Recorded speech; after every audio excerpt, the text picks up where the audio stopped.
The soup bowl shattered against the wall, my mother-in-law's fingers still gripping my jaw. She forced the spoon between my teeth, her smile twisting into something monstrous. My husband's spare key jingled in her purse, the one she used to let herself in. I'm holding her pills now, the ones she dropped when I fought back. The front door locks from the inside, but the windows don't. And she's still smiling. The porcelain plate slipped through Sarah's soapy fingers, clattering into the basin with a dull thud. Her grip lacked its usual anchor. Her muscles hummed with a strange, hollow vibration. Steam from the sink rose in thick, humid ribbons, smelling of lemon detergent and stagnant pipes. Across the granite island, Evelyn stood motionless, arms crossed over her crisp linen blouse. The older woman's eyes tracked every tremor in Sarah's hands, sharp as a hawk circling a wounded field mouse. "You missed a spot on the rim," Evelyn said, her voice a dry rasp. "Dirt hides in the cracks." Sarah swallowed against the metallic tang coating her tongue. She reached for the sponge, but her arm felt weighted with wet sand.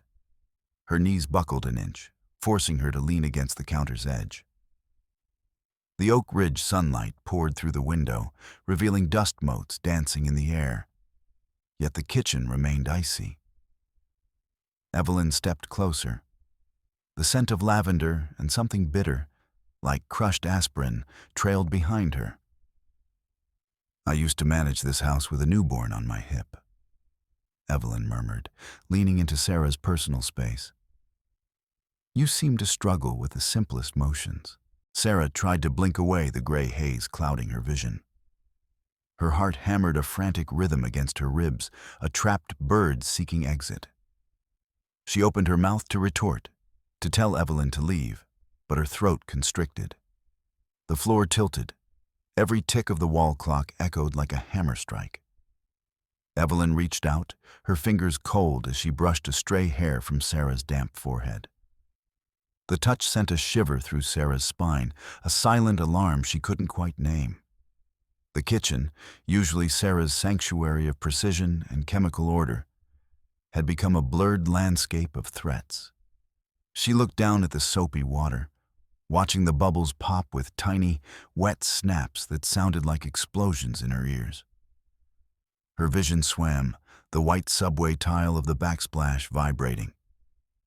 She felt a phantom itch in her pocket, the jagged edge of the broken glass slide she'd kept from her days in the lab. She pressed her thumb against it through the fabric of her apron. The sharp, localized sting was a needle of clarity in the fog. It reminded her that she was a scientist, a woman of data and evidence, even if her body currently felt like an experiment gone wrong. Evelyn didn't move. She stood like a statue of judgment, her silver hair perfectly immobile. Sarah could hear the older woman's breathing, slow, rhythmic, and terrifyingly calm. The silence in the house was heavy, broken only by the hum of the refrigerator and the distant, rhythmic tap-tap-tap-tap of Gary, the handyman, working somewhere in the garage. Every sound felt amplified, a physical weight pressing against Sarah's temples. "I made some soup," Evelyn announced, her voice cutting through the haze. She didn't ask. She stated it as a biological necessity.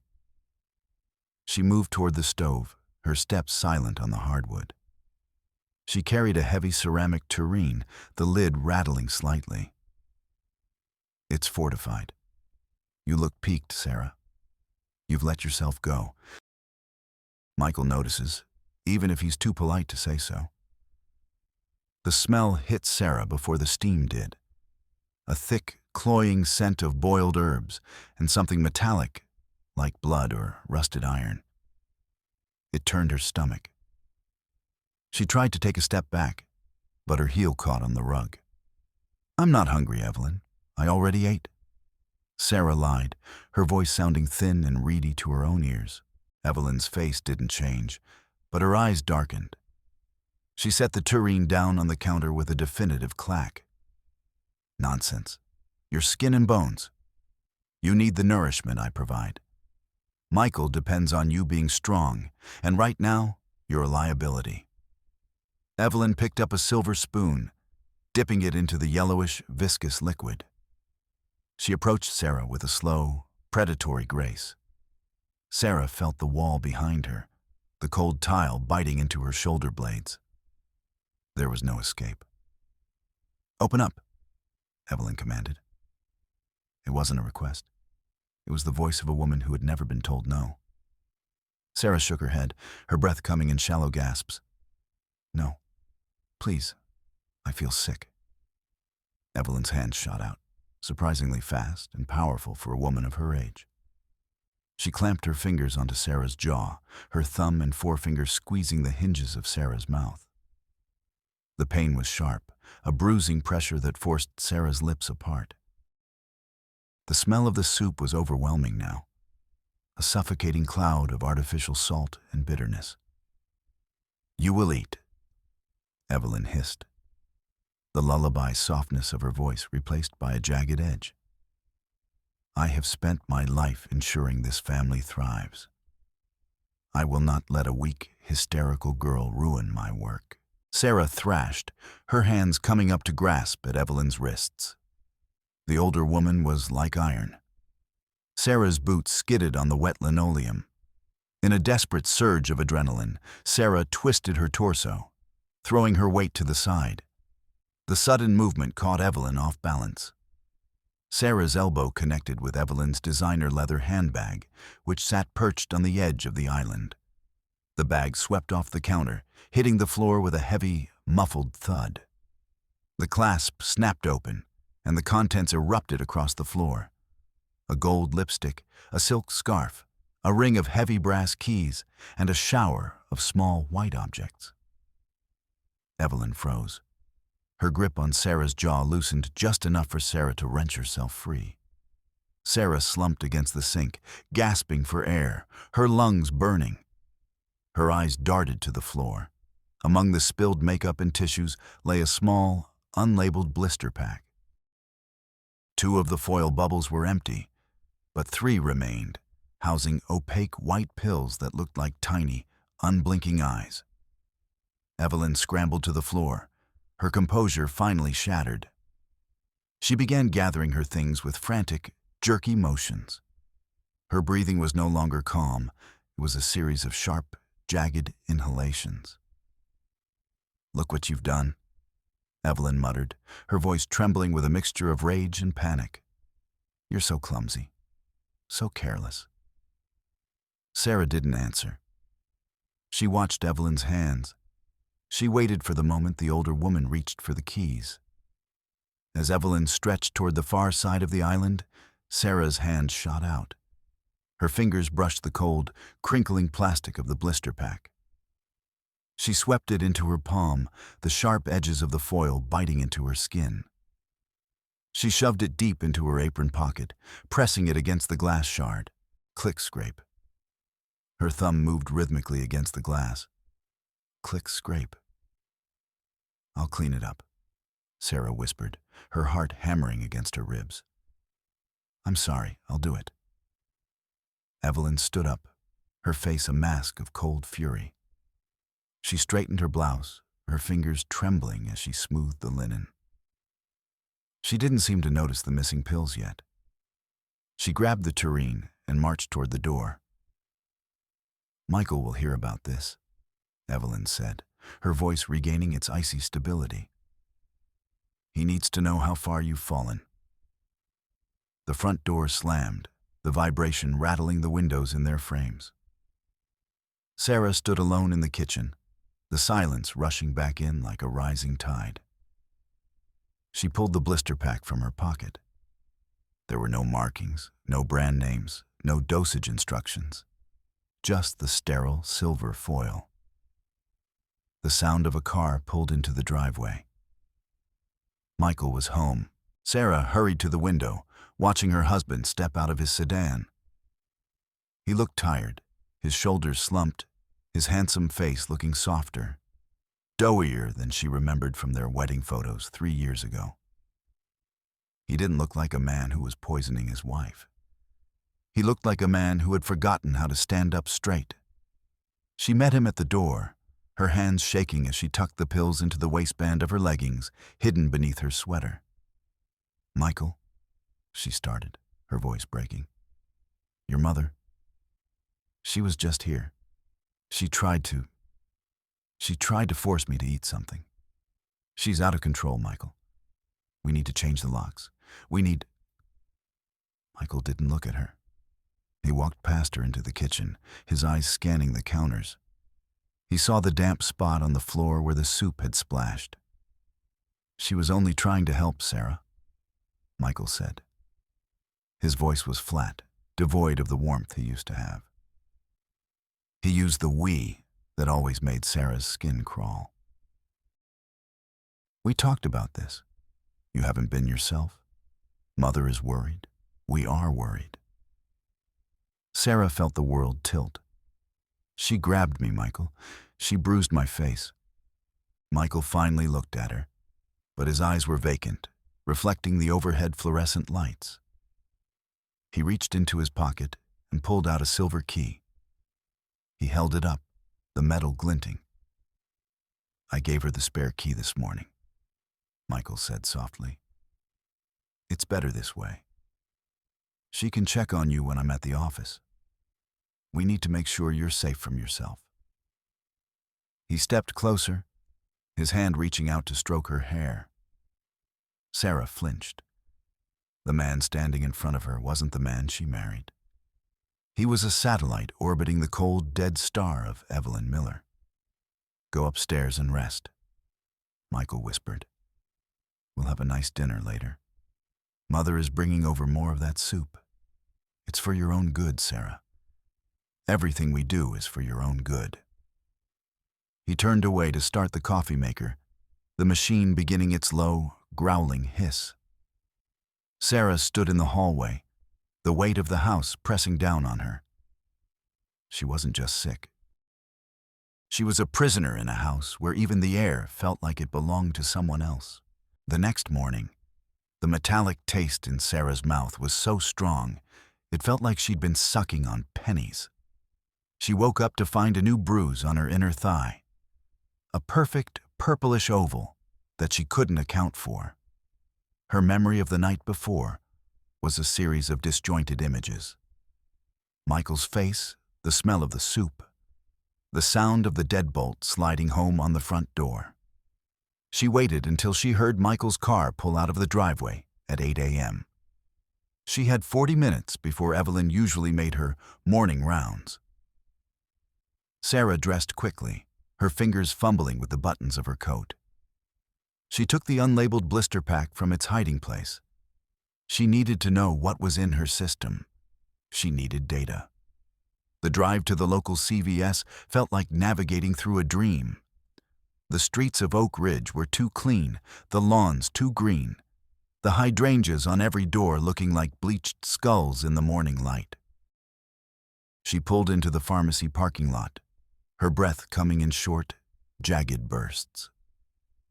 Inside, the lights were too bright, the white linoleum floor reflecting the glare in a way that made her head throb.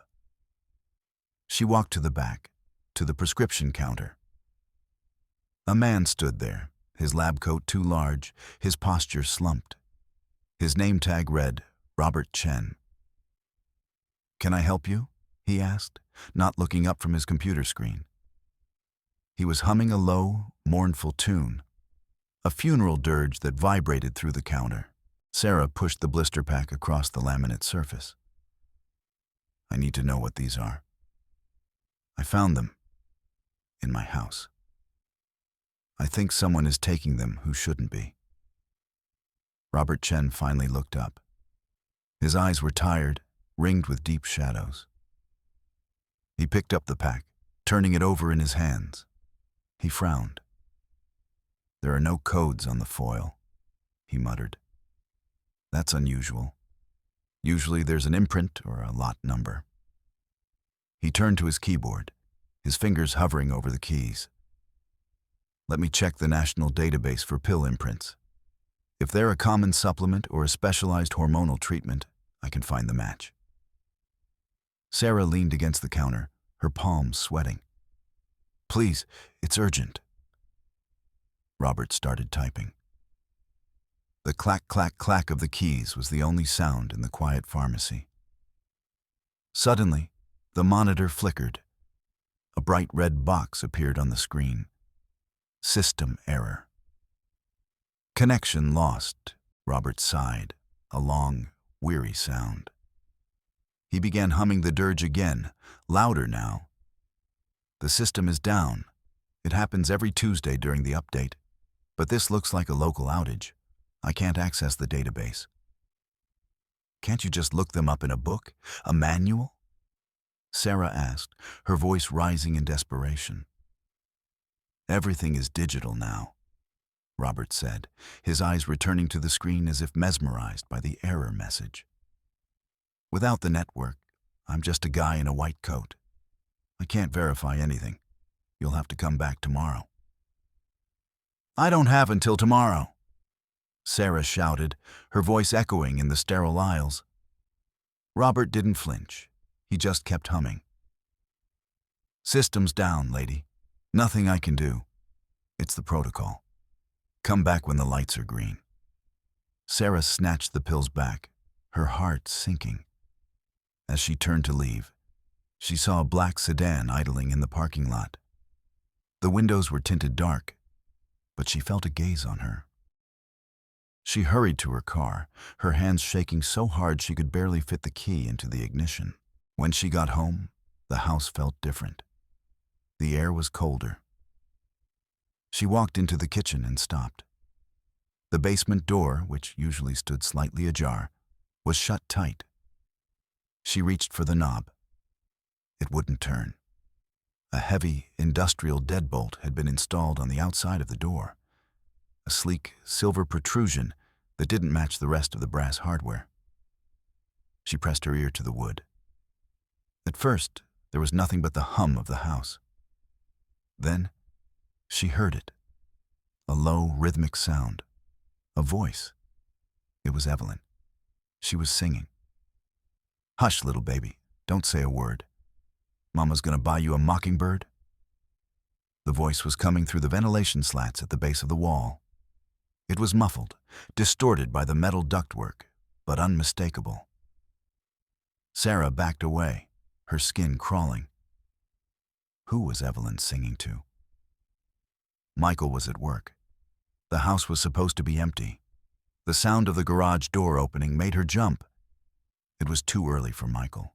She ran to the window. It wasn't Michael's car. It was a battered white van with no markings. A man stepped out.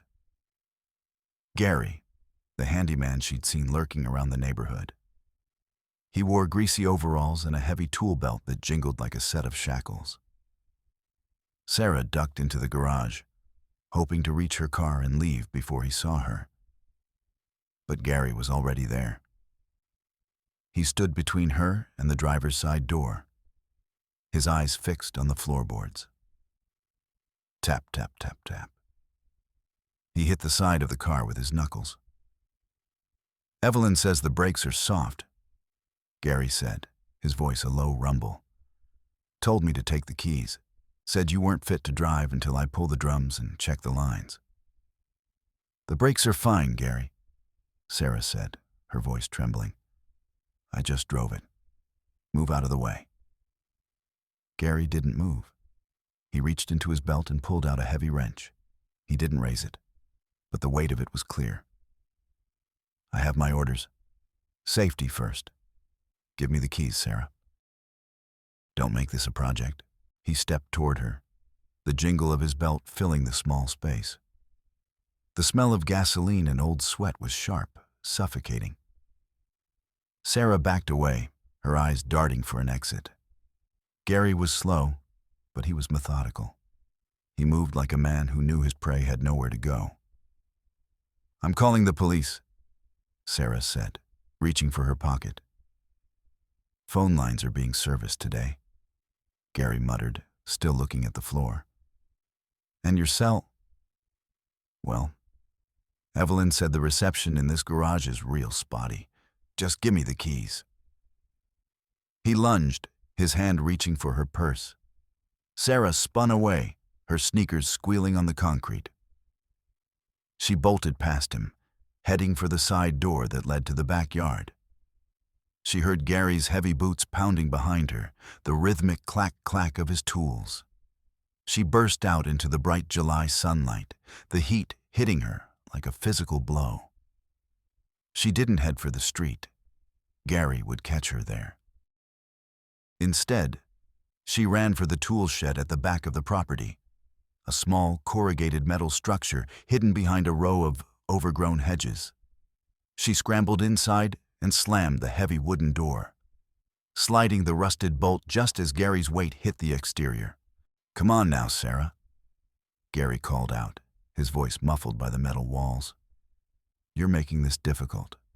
We just want you to be safe." Sarah ignored him, her chest heaving. She looked around the cramped, dark space. It smelled of rust and damp earth. Her eyes adjusted to the gloom.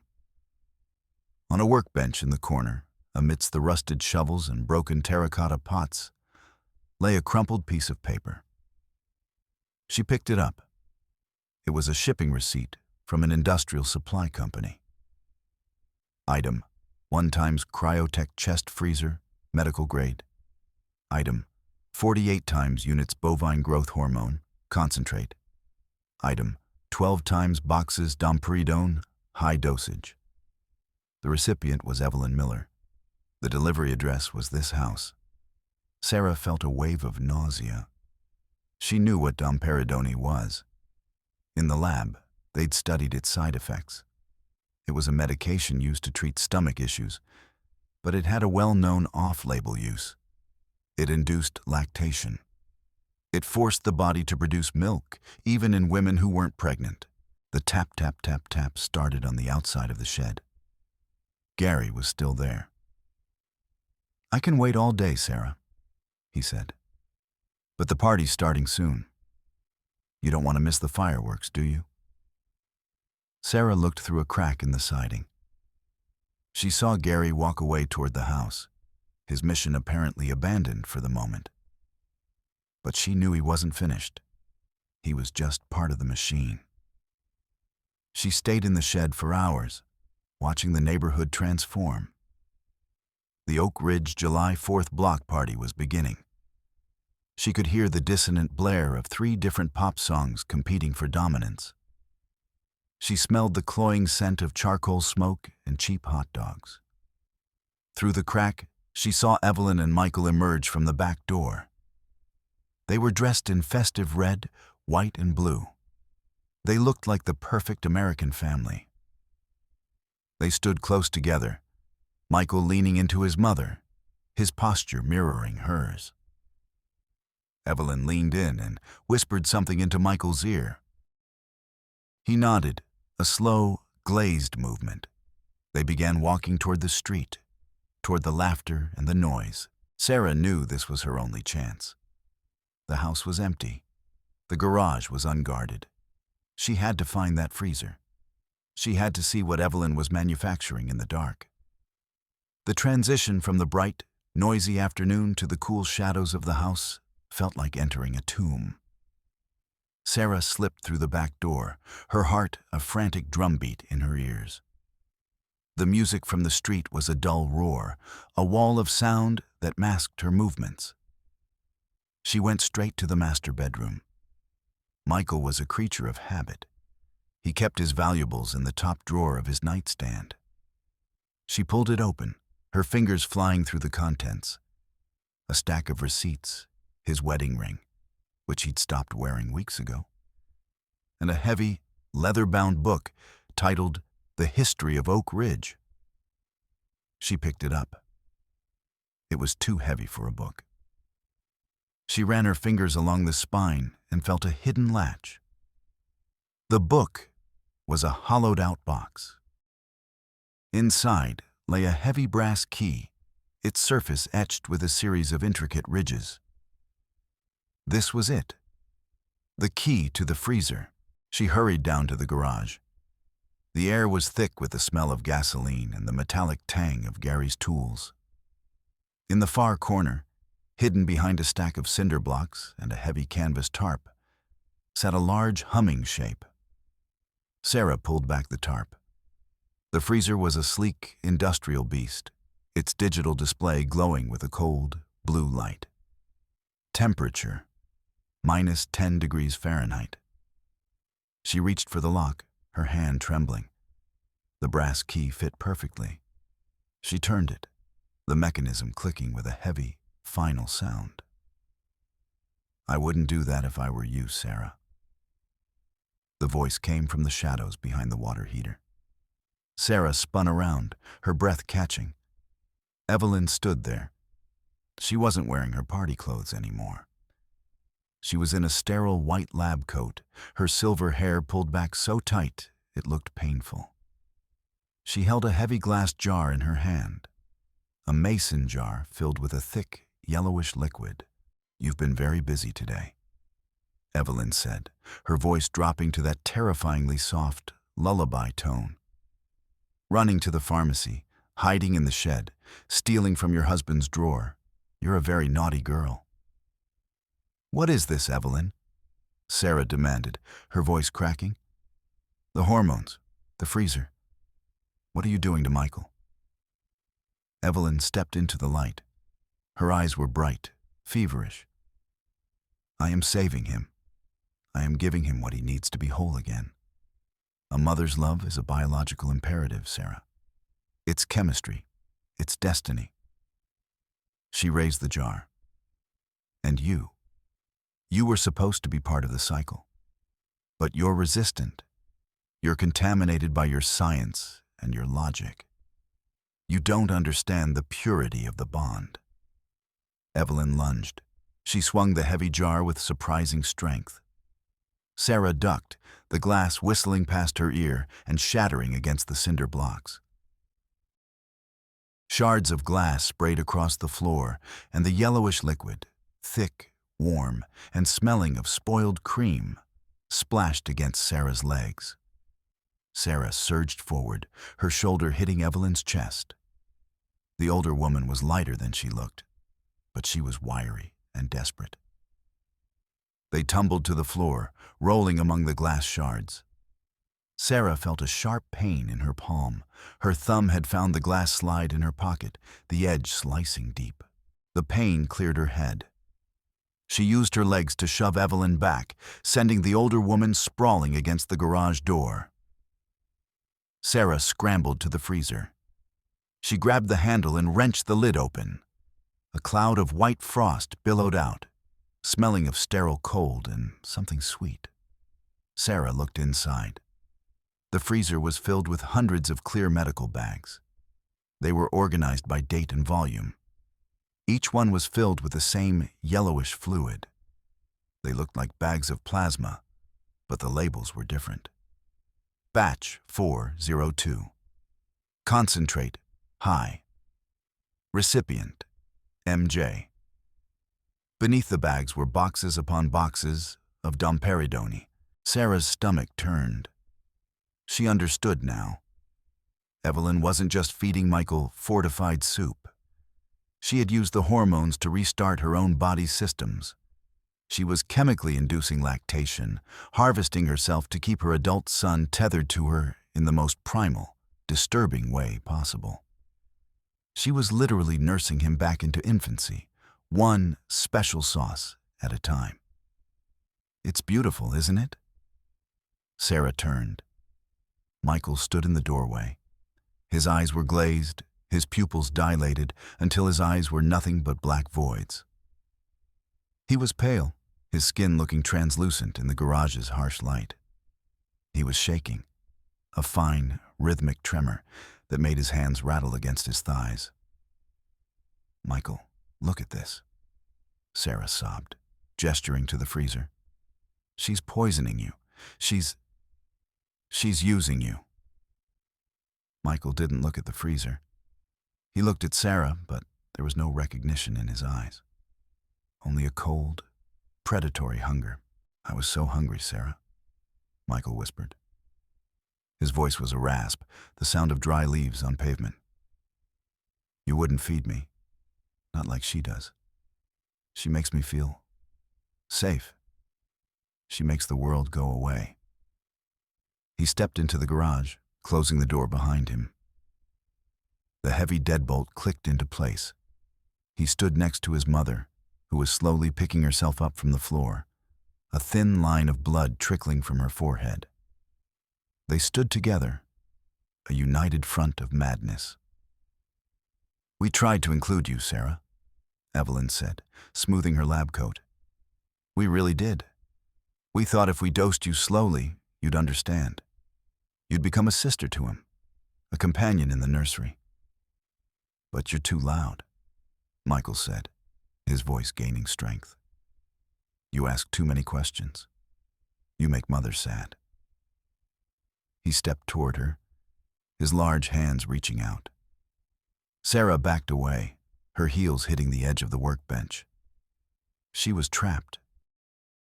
The only exit was blocked by the man she had loved and the woman who had unmade him. Subverted beat 3.6. Sarah felt the cold metal of the workbench bite into her lower back. She looked at Michael, her heart breaking even as it hammered in terror. She had to believe he was still in there. She had to believe that the man who had proposed to her on the Brooklyn Bridge, the man who loved old jazz and burnt toast, was just buried under a layer of chemical manipulation. Michael, please, she whispered, her voice trembling. I have the evidence now. I can get you help. We can go to a real doctor, a hospital. We can get this stuff out of your system. I love you. I can save you.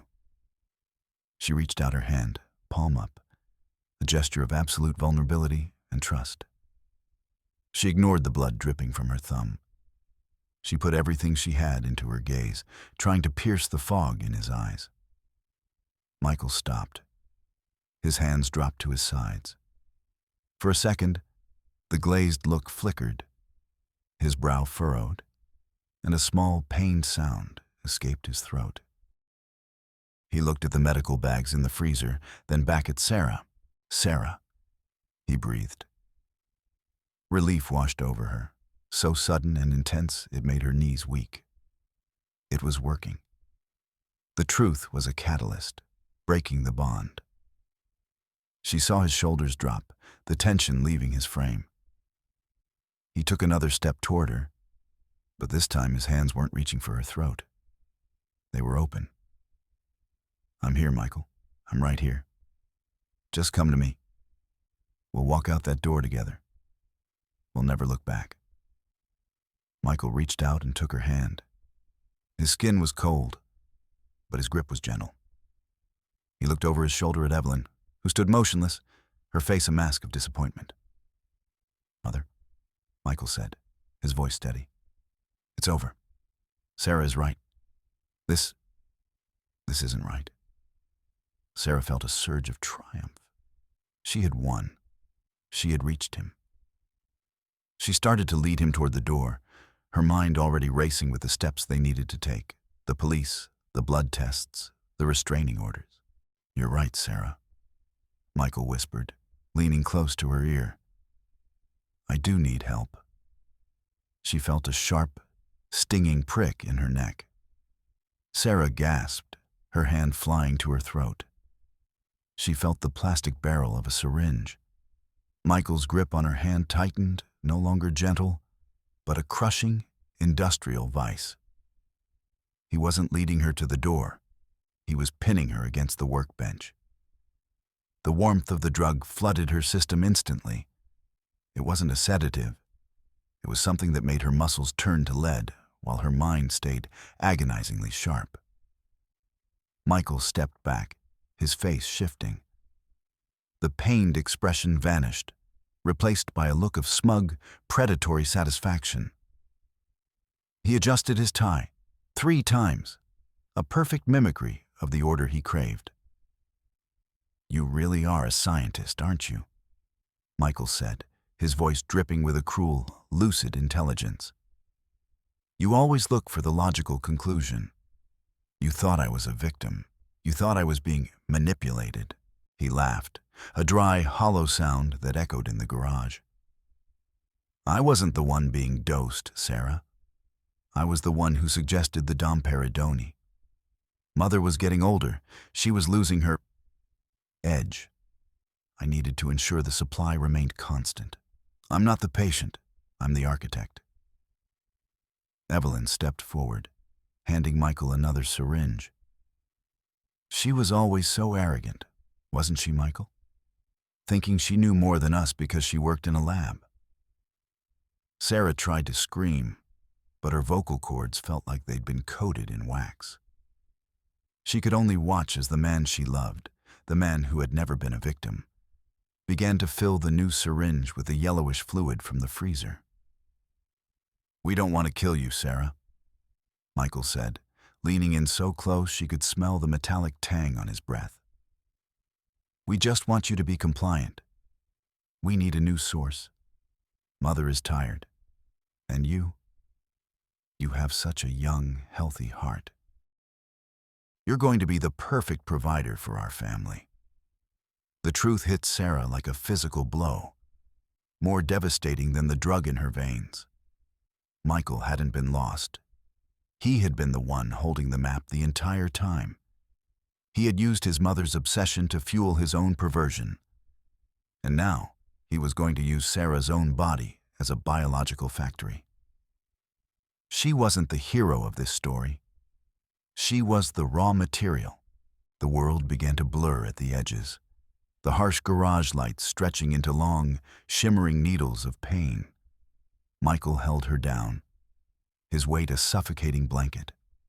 Evelyn approached with the second syringe, her face illuminated by a terrifying maternal glow.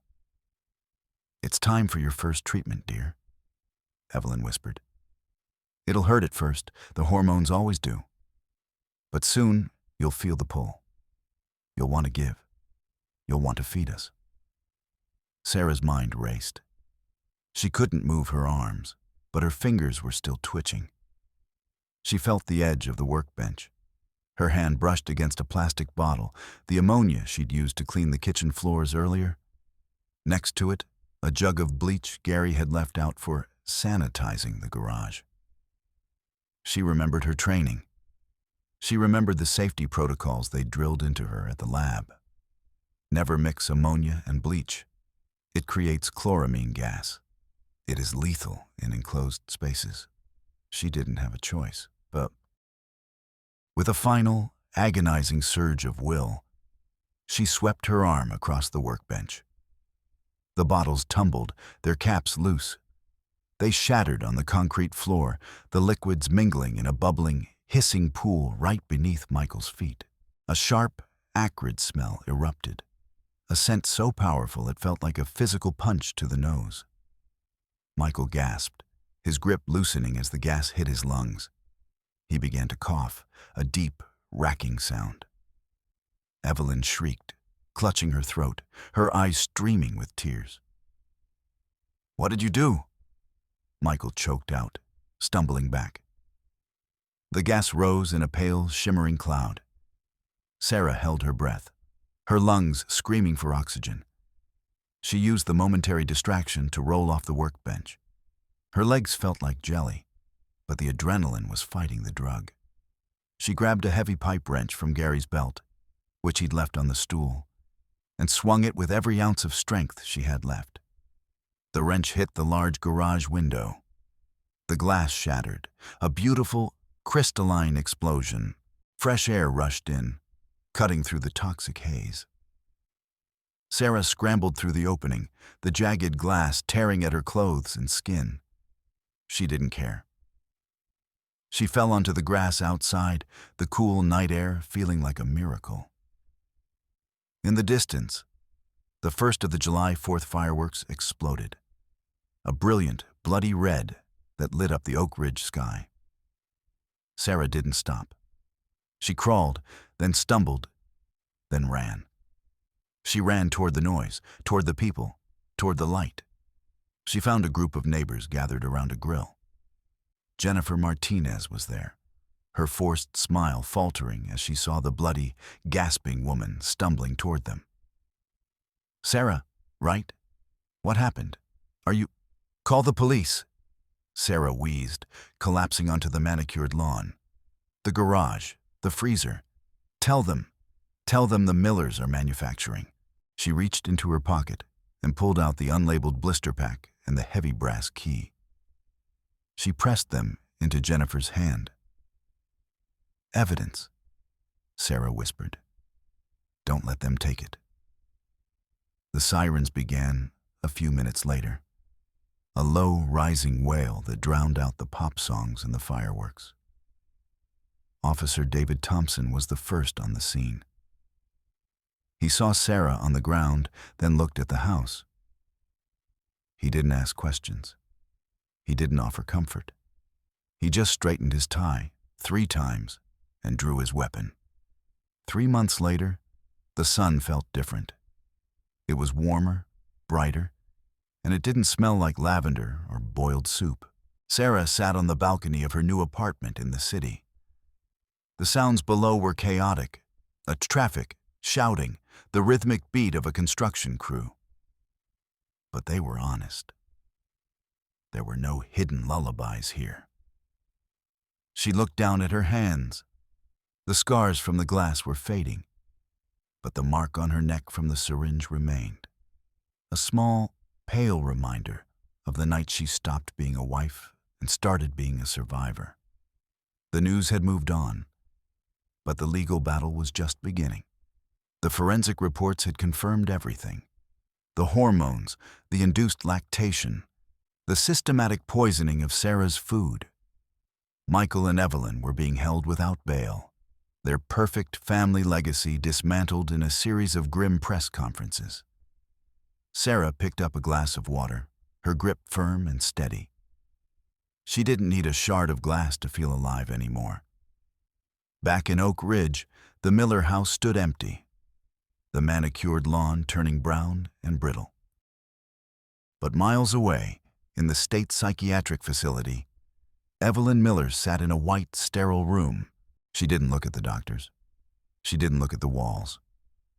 She sat at a small plastic table, her hands moving in a slow, rhythmic circle. Stir, stir, stir. She was miming the motion of a wooden spoon in a heavy pot. Her lips moved silently, forming the words of a song no one else could hear. She was waiting. She was sure that any minute now, the door would open, and her boy would come home, hungry for the only thing that could ever make him whole. Sarah turned away from the window and went inside. She had a life to build, and for the first time in years, she was the only one holding the recipe. The end.